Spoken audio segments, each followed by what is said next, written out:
on this special episode of MythBusters. Hey! We're putting the U Hey, what's up, MythBusters? into YouTube as the whole team takes a shot at the viral videos you want tested. I predict we're going to see some major carnage. First, Adam and Jamie explore the explosive power of matches. Then they rev up to see if a spinning tire can really catch fire. We've got gasoline pouring on the tire while it's spinning. Finally, Carrie, Grant, and Tori go loony for Lego. Last break. Testing one of the biggest YouTube videos of the year. The Lego Boulder of Doom.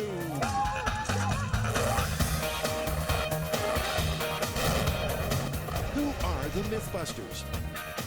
Adam Savage Don't lick the mixing spoon. and Jamie Heineman. When in doubt, C4. Between them, more than 30 years of special effects experience. So the timing was perfect. Joining them, Grant Imahara, Tori Belleci, and Carrie Byron. He look like me now?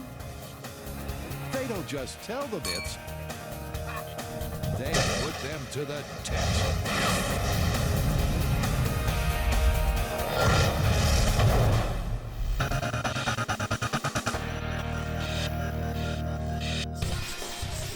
First up, Adam and Jamie are in for a blast. A few months ago, we put a challenge to the fans. We said if they found an internet viral video that they wanted us to test, they could head over to the MythBusters channel on YouTube and put the challenge to us.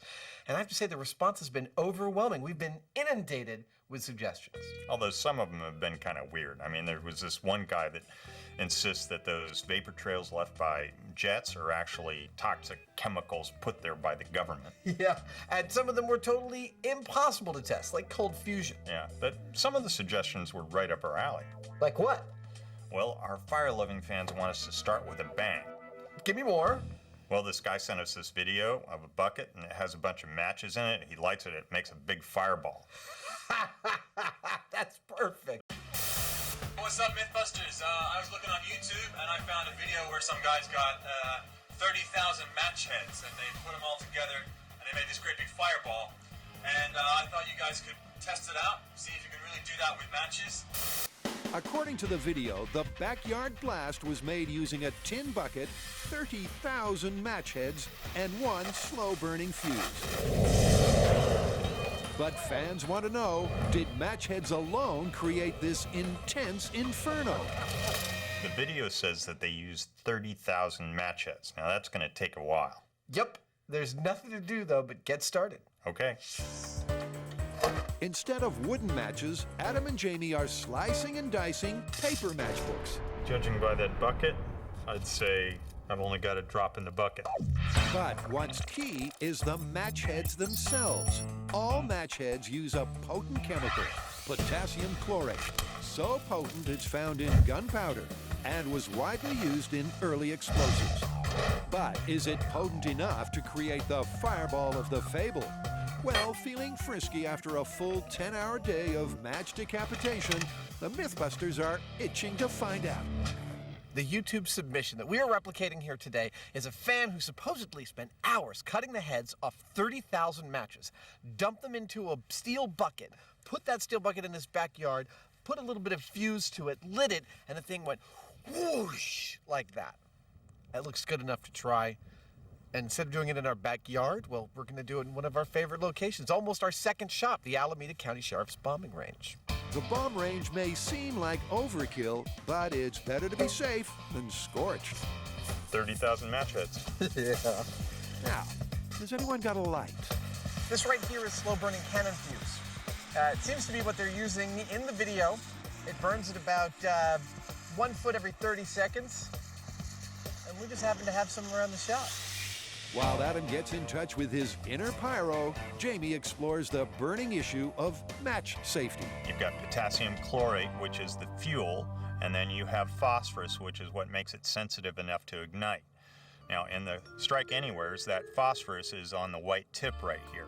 And so you can strike it anywhere the two chemicals combine and you've got a fire. In the safety matches, though, the phosphorus is in the striker pad right there, and the potassium chlorate is in the match. You combine the two and they both go off. Now, we're going to be using safety matches for our experiment because, well, they're safer. Safer, except when you strike 30,000 at once. But is this mayhem just about matches, or did other accelerants fan the flame? Will these behave the way they did in the YouTube clip? Well, that's 20. We're going to be igniting 30,000. Will they create a flame 8 or 10 feet high? Only one way to find out. I love it when common materials are dangerous. Go ahead and light it. I like using the fuse more than almost anything else. So much anticipation. The fuse burns at 2 feet per minute. So 4 feet and 2 minutes of anticipation later. Wow! Oh, nice! That was cool. That's pretty good.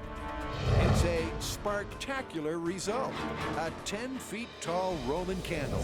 Burn for burn, it's the same as the blast in the YouTube video. The high-speed camera confirms it. It's a match, give or take 30,000. That is about the correct height for what it showed in YouTube. Oh, yes. Look at that. Wow. I thought we were looking for 8 or 9 foot plume of hot fire, and that's exactly what we got. Based on this, I think that YouTube video is 100% correct, accurate, and true. In other words, it's myth confirmed. But before you can say, don't try this at home, Adam and Jamie are already hatching a more powerful pyrotechnic plan. But you know we can't leave it there. Oh, I know.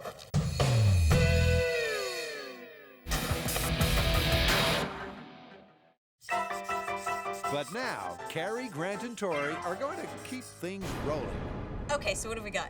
Okay, so this next one is one of the most requested viral videos, and it's amazingly large. And by amazingly large, I mean ridiculous. All right, spit it out. All right, it's a viral video that involves a giant ball of Lego rolling down the streets of San Francisco. I've seen that one.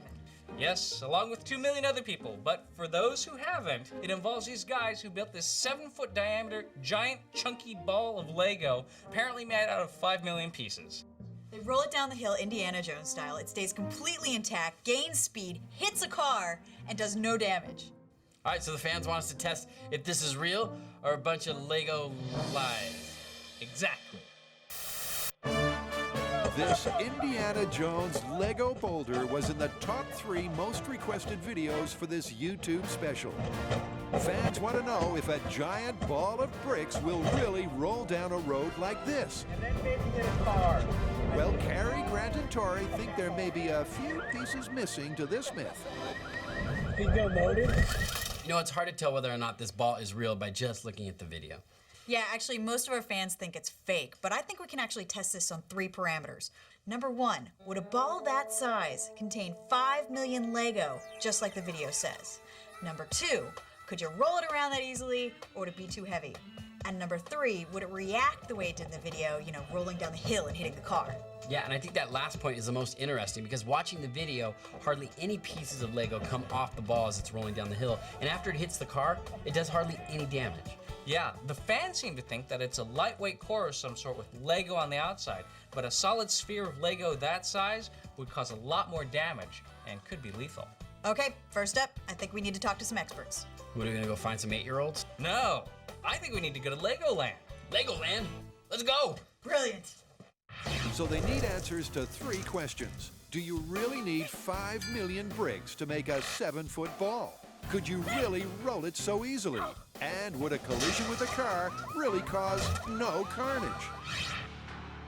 But before all that, their first task is to find out how to even build a 7-foot Lego sphere in the first place. And it looks like they've come to the right place. Legos aren't the only things they have here. They also have rides. Let's go!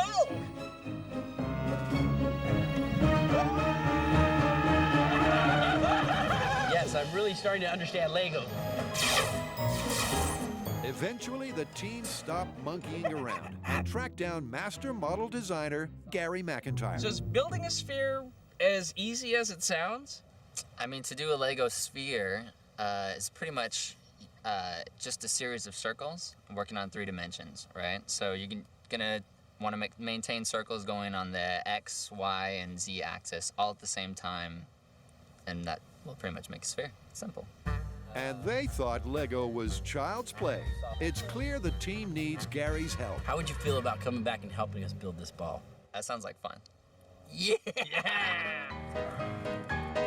To get the ball rolling, the team first begs and borrows every spare brick across the country, cleaning out Lego and Legoland. It is the Strategic North American Lego Supply. You guys are losing your mind. Maybe. But in doing so, they've only come up with 500,000 bricks, still over 4 million short. Have the guys bitten off more than they can chew? Had too many Legos for dinner last night.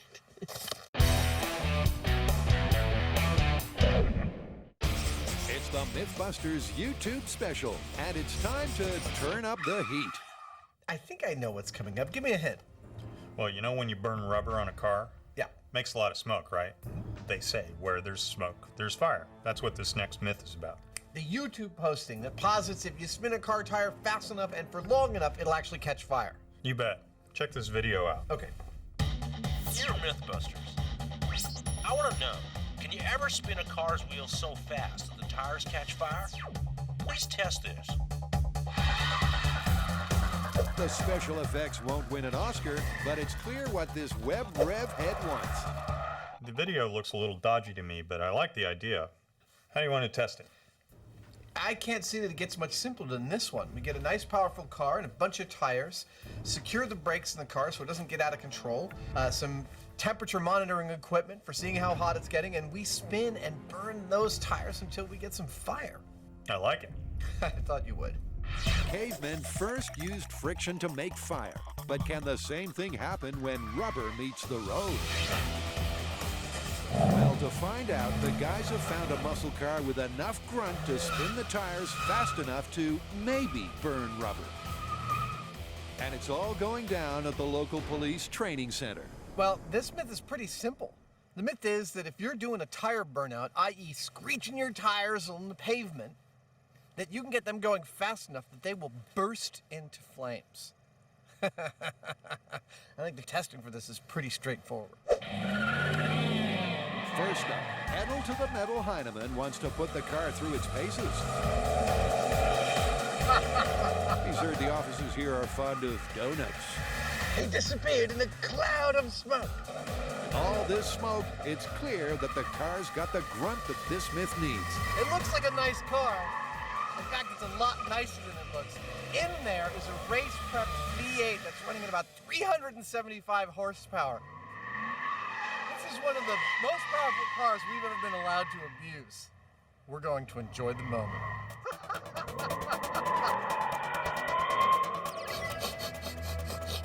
Strange man with mustache passed this way. 5 minutes ago. The plan for testing is to keep the car stationary. I'm gonna goose the front up just a little bit. Then they'll rev the engine until they get a tire of fire or the car cracks up. As plans go, it's pretty simple. But Adam and Jamie are following that old MythBusters adage. If it's worth doing, it's worth overdoing. That ought to do it if it's going to work at all. I'll explain our rig. This, our test car, has a super powerful engine, and it's only going to be spinning this tire. We've got no tire on the other side and a jack stand. The front 2 wheels are off the ground, lifted by the forklift, and strapped in so that even when this thing is going full bore, the car can't get out of control. Jamie's built an exhaust system to vent smoke and flames away from the tire when it's going. We'll be behind the blast chamber section in case bits start flying off. First up, just spin the tire and see what happens. A ruptured fuel line or spark could indeed start a fire. But how about just friction alone? Well, Jamie, for one, has got his doubts. Personally, I'm guessing that we'll disintegrate the tire before we get there, but that's what we're here to find out. All right, were you ready to go? I'm ready.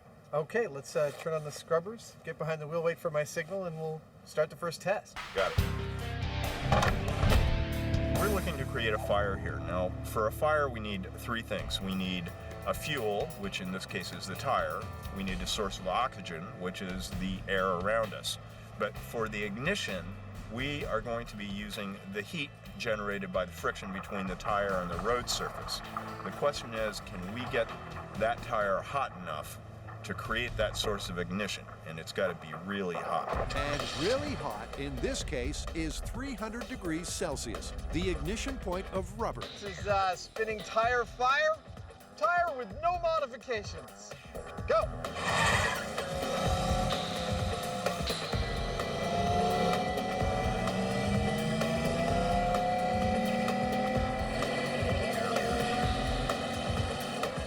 Jamie redlines the engine for over a minute. But there's no sign of flame. And with the car at full tilt, the question is what will blow first, the tire or the engine? Oh! Stop! And there's your answer. Shut it down, Denny. Jamie's prediction was right on the rubber. The high-speed camera reveals how the tire burst before it could ignite. And what's left is way below flash point. It's not hot. The thing is not hot. I mean, the tread failed, and what was underneath wasn't very hot at all. So for test one, where there's smoke, there's fire, couldn't have been more wrong. But rest assured, the MythBusters aren't giving up without a fight.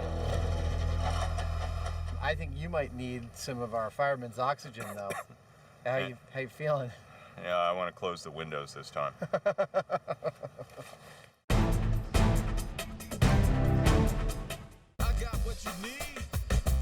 In the MythBusters all-viral special, Tori's about to get down and dirty. The next myth we're going to test comes from the YouTube Viewer Challenge, and it's the #1 myth that people want to see tested. And it's making a speaker out of nothing but paper plates, tin foil, and a shiny penny, and a mini jack. It's the video you most wanted us to test. Household Hackers high-def speakers. Go ahead and wrap your aluminum foil over the convex side of your paper plate. The idea is the foil vibrates, creating sound, just like a normal speaker cone. You're going to place the penny somewhere towards the center of the plate. But will it vibrate enough to send sound waves rippling through the air? Now, Household Hacker says take a regular paper plate and cover it with some aluminum foil. He says that this traps the air and gives you that reverberation effect that you're looking for. Okay, now you take a shiny penny, not a corroded one. You want a shiny one because it'll be less resistant. You stick the shiny penny in the center of the plate, like that. Then you take your mini jack. He says you tape them to the penny onto the foil.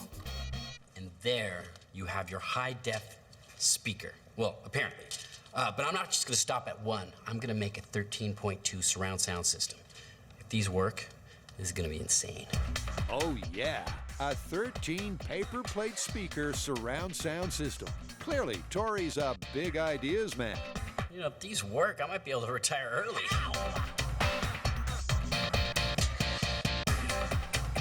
But even before he busts a move, Tori's already busted the cost of this myth. Now, the claim is that these speakers cost less than $1 to make. Now, I call internet bullcrap because these mini jacks cost $10 each. So right there, you've already blown your budget. So if he's lying about that, my feeling on whether they're working, he's probably not telling the truth on that part either. So is there much truth to this tinfoil tale? Well, Tori's picked a funky little number to put it to the test. The CD player is connected to the speakers via mini jack routers. All Tori needs now is a guinea pig. Or should that be rock pig? What's supposed to happen here? You're about to get your mind filled with amazing quality sound from tinfoil covered plates. Now, play that funky music, white boy. Are you ready? In 3, 2, 1, yeah!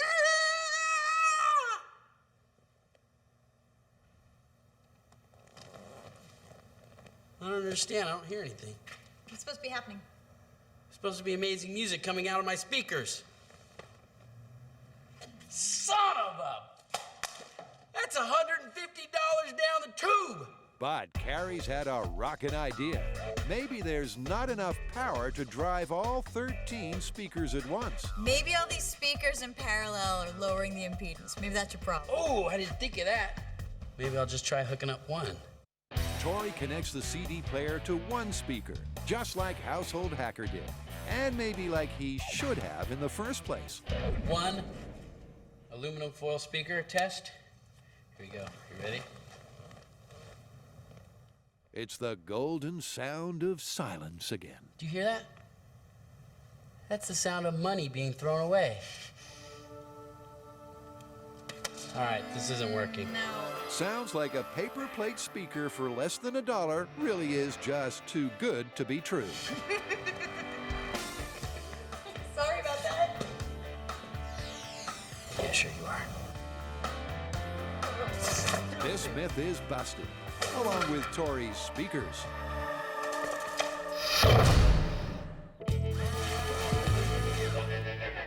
The MythBusters YouTube special's been packing heat with the 30,000 Matchhead Fireball. Adam and Jamie confirmed the myth, but their viral fan has an even hotter idea. I thought you guys could test it out, see if you could really do that with matches. And if it's true, maybe you can get together like 1 million matches or something. See what happens then, that would be cool. Okay, but cutting 1 million matches is a big job. All right, first of all, thank you guys for coming to help out. Which means the MythBusters sweatshop is open for business. 1 million match heads is what we've got to assemble. Even at 50,000 per case, that's still 20 cases of matchbooks we've got to peel, cut, and assemble. So we called everyone we could. We've got a 12-person assembly line going. We've got 250,000 match heads so far. I'm feeling pretty good about hitting 1 million by the end of the day. 1 million match heads is mind-bogglingly massive and a MythBusters first. They've never made or tested 1 million of anything before now. And while that doesn't stop it from being a long, tedious, exhausting day, after 12 hours of cutting, and more cutting, it's game, set, and matches. And I thought you'd be interested in seeing, just for show, what is left over when you cut up 1 million match heads. While all that debris will be recycled, the 1 million match heads have gone on a one-way trip to the bomb range. 1 million match heads. Let's go get them. Instead of a 1-gallon bucket, they need a 44-gallon drum to hold all the match heads. For added shock and awe, they're burning them at night with the help of bomb tech JD. What now? 1 million match heads. 1 million? 1 million. You guys have way too much time on your hands.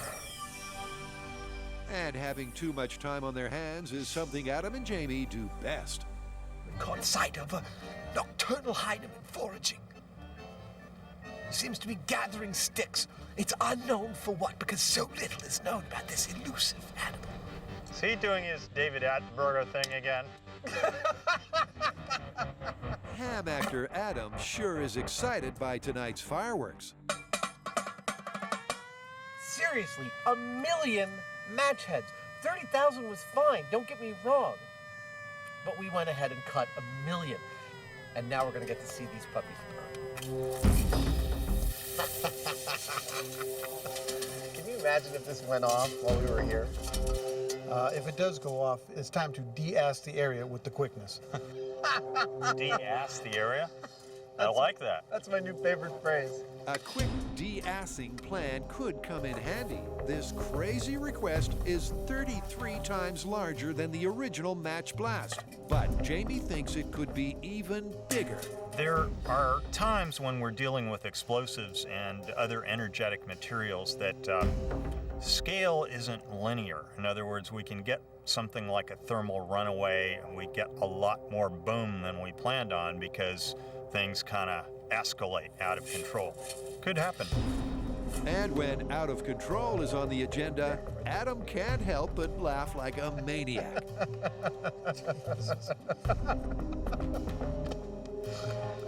Oh, wow.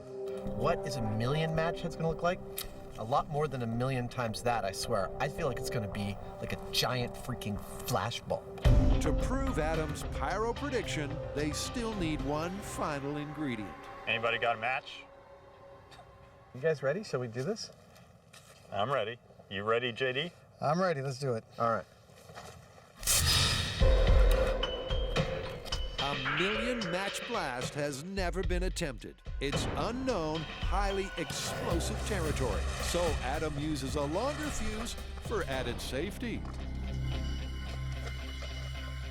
Lights out. This is one of the coolest things we've done. Or possibly the stupidest. But now there's no turning back. Here we go. Yeah! That was awesome! That was exactly like the small one, only bigger. Lots bigger. I saw Matchheads like salt and pepper in the flame ball. It just kept getting brighter and brighter and brighter and larger. It's a massive fireball, at least 50 feet high. The high-speed camera reveals the rapid acceleration of the burn. 1,000,000 matches went up in smoke as quickly as 30,000. It's like a rocket engine. A giant blowtorch. Even Jamie giggled, and I think that's a testament to just how thrilling it was to watch it happen in front of us. Which brings us to the disclaimer. Say it with me. Do not try this at home. If I find out that any of you tried this at home, I'll personally come to your house and kick your butt. You got that? Seriously, there's no need to try this at home because we've done it for you. And they say you shouldn't play with matches.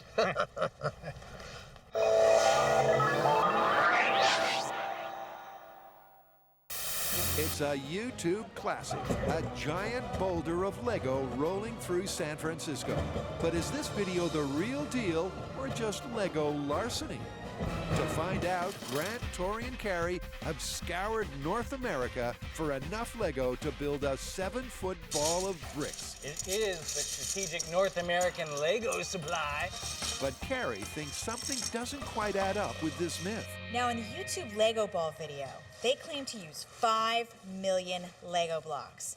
We've cleared out North America of all of the excess Lego, and we've come up with a little over 500,000. I have some serious doubts that they were able to come up with a whole 5 million for their video. While Carrie has her doubts about the number of blocks, Grant wants to find out what a 5 million brick ball would weigh. So that's pound. Now, to find out how many are in a pound. 88 pieces. By seeing how many bricks make up a pound, it'll be grade school math to calculate the weight of 5 million. So that is 160 bricks per pound. Meaning that a 5 million brick ball would weigh a car-crushing 10 tons. Yet despite being rolled down a steep hill, the YouTube ball didn't bend a fender. That makes the 5 million brick boast seem a little unlikely. But they won't know for sure until they build their own. So they've enrolled in Gary's Lego Ball Building 101. What we're gonna do is build these giant bricks out of these little bricks. And then each one of these giant bricks is gonna be one of these in this entire prototype here. Oh my God, that's huge! That's a lot of bricks. It sure is. First, hundreds of Lego pieces must be built into a giant block. This is then snapped together with 3,599 other giant blocks until, hey presto, a gigantic, chunky 7-foot ball. This is a pattern for what every layer should look like as we build each brick. Did anybody else think this was going to be a lot simpler when we started out? Seems pretty complicated. I got it. A lot of work. A lot of work may be the understatement of the year, but every journey starts with the first step, or snap. Man, you're like a machine. Yes, I'm no stranger to the brick. It's early days in the Lego lineup, but it seems that Grant's the man. That's it. Time to go into turbo mode now. You could say he puts the go into Lego. Spent more time in kindergarten. And they soon realize they need a hand to build their bricks. We need to make 3,600 of these bricks, but these bricks are made up of over 100 bricks, and it's taking about 10 minutes per brick to make these. Now, Cary Grant and I can make them ourselves, but that would take forever. So we brought in some help. All right, you guys, 3,600! Hurrah! You in the green coat, let's talk more work.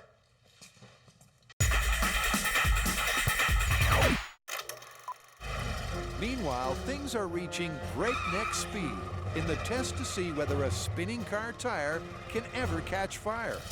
Adam and Jamie's first test was a fizzle because the tire burst and didn't ignite. Or so they thought. Look at that. It may have taken 35 minutes, but we got some burning rubber.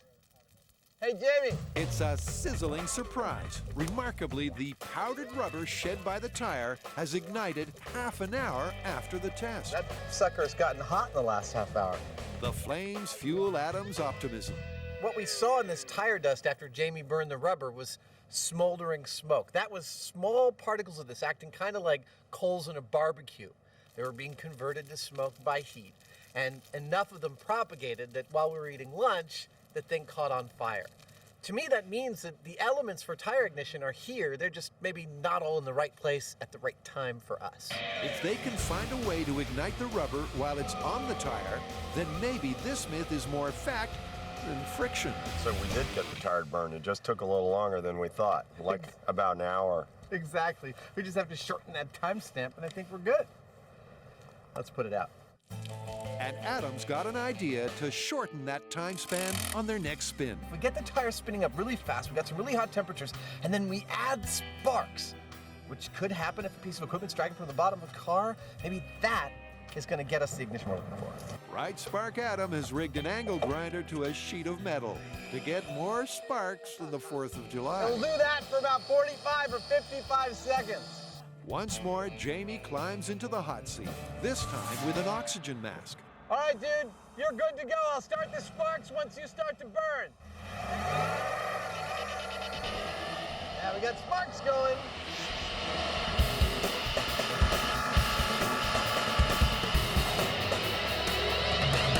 It's like we're being transported to a mystical land. 2 minutes and the tire hasn't blown. Jamie floors the V8 once more. All right, he's really meaning it now. Oh, there we go. The tire is totally total. But even with sparks, once again, no fire. This myth is looking more than a little rubbery. So for a final test, they'll throw everything at the tire. We tried the regular old tire, we tried tire plus sparks, and we still have not got a burning tire. I think you'd agree with me that it's time to add some fossil fuels, and that's what's hanging in that bag over there, which leads to a tube and a stopcock and goes all the way under the car to an outlet right here. Gas, fumes, and sparks. If this doesn't get the tire burning, it's just not going to happen. It's an old MythBusters standby. When in doubt, add accelerant. All right, gas plus sparks. I'm going to start the gasoline. Go! This blast chamber is great for debris, not so great for smoke. After 90 seconds, no flames, but plenty of smoke.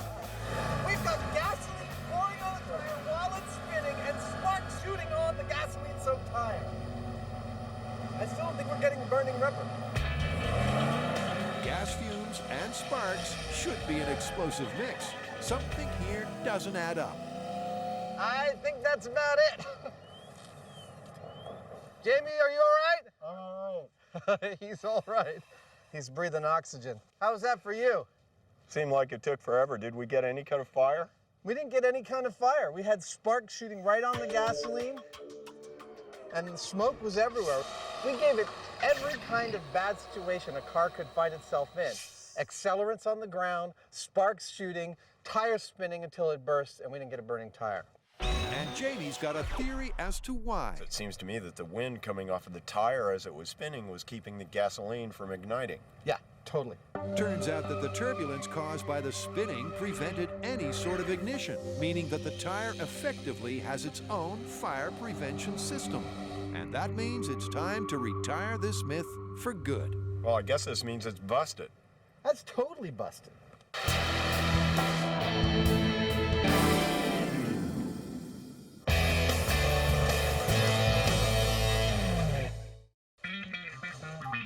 Tori and Carrie are up to their arms in Lego, testing whether this YouTube video is really real. They've employed a Lego army to build 3,600 super blocks to make the ball. But with half the ball complete, they're running out of their 500,000 tiny pieces. And that busts the first part of the myth right there. They won't need anything like the 5 million bricks the video claimed were used to build the ball. But they will need another 500,000 to finish it. So Carrie goes looking for a Lego loan. We hear you have the largest private collection of Lego in the entire world. Now, why is that? Well, I am an artist who works with Lego bricks. I am a brick artist. Nathan Sawaya is one of the world's leading Lego artists, found in galleries and museums worldwide. And Carrie hopes he has the odd brick or two to spare. Would you be willing to lend us enough to finish off this crazy ball? I would be more than happy. I'm happy to send out about 500,000. Should that do it? So you just have 500,000 you can just flow our way? Well, here and there. And that pretty much flattens part 2 of the Lego ball myth. At 3,000 pounds, pushing this ball might be a tougher chore than the video depicts.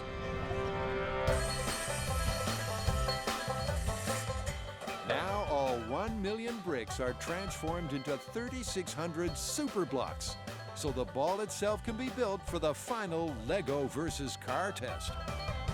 On each of the little bricks on here is one of the big bricks on there. And we're just gonna put it all together right here on the floor. All right, I guess it's Lego time. Let's get the ball rolling.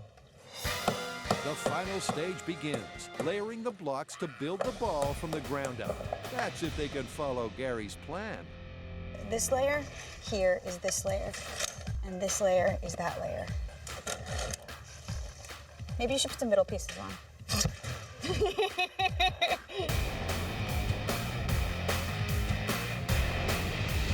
After 2 whole days, the last big brick is hammered into place. Last brick. All in all, it's just another brick in the ball. But it's the final one, after one of the longest builds in the hallowed history of MythBustery. We're done! The labor involved in building this ball was intense. We had an army of volunteers. All of us worked around the clock for 2 weeks. It was just one of the biggest builds that we've ever had, and it was just little Lego bricks. Can't imagine that the few people we saw in the video actually spent the time to build a Lego ball like this. And now they've done the time, it's time to do the crime. All right, well, that leaves rolling the ball down the hill. We need to see if it's gonna do the same damage, if any, when it smashes into that car. Yeah, but there's a problem. What's that? Well, I know that the video was filmed in San Francisco. We can't get permission to just roll it down a neighborhood street. It's way too dangerous. All that work for nothing? No, actually, we have a backup plan. You know the paved road up to the Alameda bomb range? It's the same grade as the one in the video, and it gives us plenty of run to do the test. Perfect. So all we need to do is get a car, put it at the bottom, roll our Lego ball, and see what happens. Let's get smashing.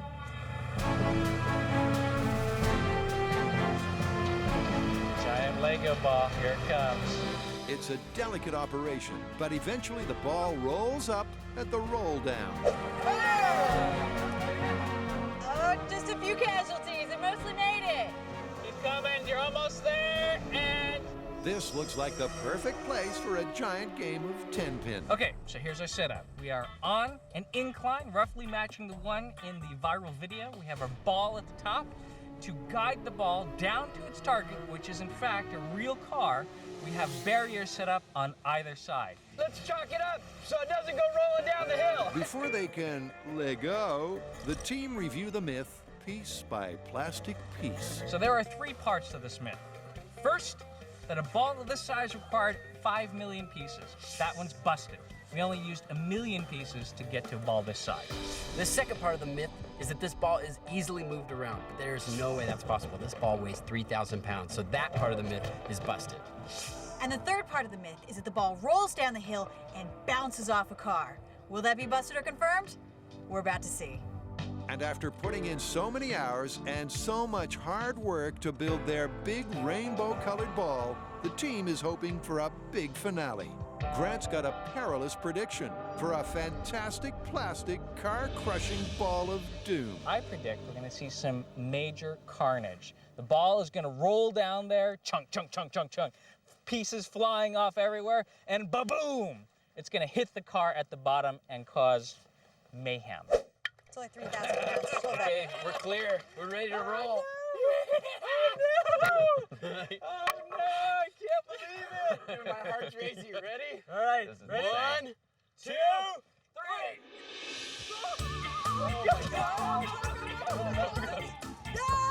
3. It's a good start as the ball makes a beeline for the car. But then...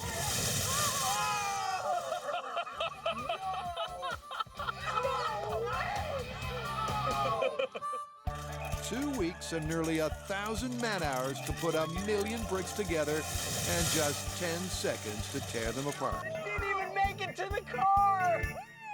Yeah! Clean up on aisle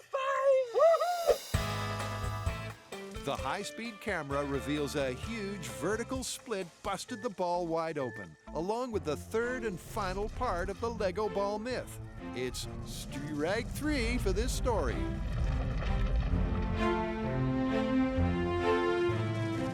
This is the last thing I expected to happen. I mean, I thought I was going to roll down and actually destroy the car. I never thought in a million years that it would just bust up into 1,000,000 pieces. From the totally different results, it's most likely the guys in the YouTube video did some trickery with their brickery, gluing their Lego onto a large, lightweight ball. It means this myth is also broken into 1,000,000 tiny pieces. We didn't even get halfway down the run, and all of a sudden it just went... It completely filled the pieces. This one is completely busted.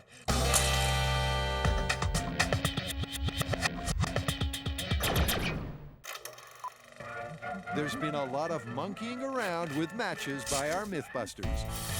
Jamie and Adam have applied heat to the YouTube Match Blast myth. They confirmed that 30,000 match heads are a blast. But then, at the request of a fan, they increased the inferno to 1,000,000. That was awesome! So, what's left to prove? You know what I like about doing this show is that we actually get to do stuff like light up 1,000,000 match heads. When the hell is that ever going to happen again? And yet I have to admit, somehow I just don't feel like it's enough. Well, you know, I was thinking about that, and what if we actually made the matches do work? Like, say we put them in a cannon and fired a cannonball with them, instead of just blowing something up. I love it. Let's do it. A cannon powered by match heads? I got your cannon right here. Oh, how about an old welding cylinder powered by matches? As is our way on MythBusters, we're using tools and materials in ways for which they were never intended. This right here is a K-sized gas cylinder, but soon it's going to be a cannon. Now may be a good time to say, don't try this at home. Leave it to the experts. It's like a smoking gun. The plan is to make a muzzle-loading cannon, pack it with 60,000 matches, and see if that explosive energy can launch a cannonball. Or should that be launch a bowling ball? Because our hard-to-impress Heineman is ready to get loaded. I'm done. You think it'll fit? It's going to be close. First, the 6-pound bowling ball needs a close shave. Totally doesn't fit. While Jamie sands his big orange ball, Adam gives the former gas tank a steel girdle and a set of wheels. Oh, that's awesome. All right, a few more welds. Welded and ready for duty. Well, that's a cannon. And there's a cannonball. Then it's back to the bomb range to see if 60,000 matches pack enough punch to send a 6-pound ball into the air. It's just another lovely day at the bomb range. Birds are singing, rabbits are hopping about, and soon there's going to be a big explosion. Gonna aim right there. With a bowling ball as the projectile, the boys have picked the perfect target. Well, what else are we gonna shoot at with a cannon that fires a bowling ball? Of course we're gonna shoot at bowling pins. You're about a bowling pin to the right, so swing it to the left. That's it. Let's load. Okay. With the target ready, the cannon's primed with 60,000 match heads, one recycled grocery bag, some cannon fuse, and Jamie's favorite ingredient. Can't have too much lard. Lard should ensure a smooth exit out of the cannon. All right, bowling ball is properly larded. And this means they're ready to fire, though they're not sure what will happen when they do. There we go. There's nothing right about this setup. Everything is wrong. Our cannon here is actually a modified K-sized argon cylinder. Our cannon ball is actually a modified 6-pound bowling ball. Our propellant is actually modified books of matches, just the heads. There are so many variables, we don't know what's going to happen, but that's where a safe distance and the blast chamber panels come into play. Okay, I'm gonna light it and come around and make room for me over there, all right? Will do.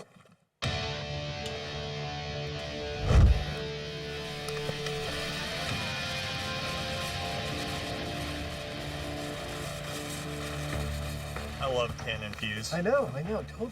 You can see what it's doing. Yeah. It sort of builds anticipation. Adam's confidence grows as the fuse shortens. You know, personally, I think this is actually going to work. The bowling ball's going to come flying out of there and knock down all those pins. It'll probably break the bowling ball because it's going so fast, though. It's amazing. It's just match heads. I know. Oh, jeez, dude, that's awful. Okay, now it's inside. All right. Where'd the bowling ball go? I don't know. Shot over the pin. Really?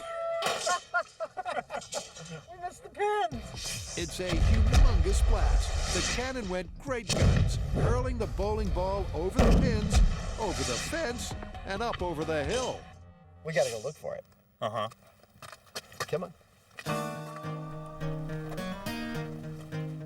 The team search high and low, but despite it being day-glow orange, no one can see any sign of the ball until... there it is. Right there, straight ahead. They find it. Oh! It's got a big crack in it, but it's perfectly intact. I swear, aside from missing our pins, that's a very viable impromptu cannon. Yeah, I mean, that would have killed you if you'd been in front of it, or a bunch of people, actually. This is becoming an area of expertise of ours. It's still intact. Oh, I'd bowl with it. The 6-pound ball traveled 1,500 feet uphill. 1,500 feet uphill? That's like 3,000 feet normal. With matches. With matches. That is a lot of power. Nicely done. Thanks, GD. Awesome. Lard.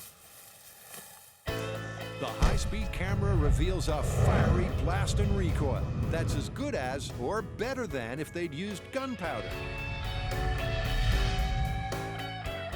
Not only have they confirmed the original myth, but the million match blast and the match cannon prove the explosive power of the chemicals contained in household matches. That was great. It was, you know, one of those things I had no idea that would actually work. Yeah. Well, proved the video was true and we topped it. You can't ask for more than that.